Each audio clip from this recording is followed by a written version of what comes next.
Building an app on Bubble means using a visual, no-code editor to design your interface, structure your database, and define your app's logic all in one place. Here's the simplified breakdown. First, define your idea. Be clear about the problem you're solving and who it's for.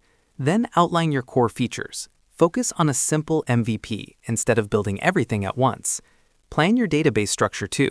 What data types you need, like users or products, and what fields each one includes. Next, design the interface. Using Bubble's drag-and-drop visual editor, you can build your app's layout without writing code. You can start from a template or even use the AI app generator to create a first version quickly. Keep the user experience clean, simple, and intuitive. Then, add logic with workflows.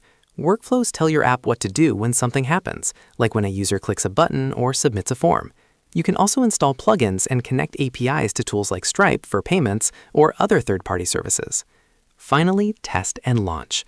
Use preview mode to test everything and debug issues. When you're ready to go live, upgrade your plan and deploy your app.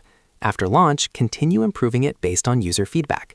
Bubble also supports version control, so you can manage updates safely. If you want to go deeper, Bubble Academy, the official documentation, and the community forum are great places to learn more. That's the power of Bubble. Full app development without traditional coding.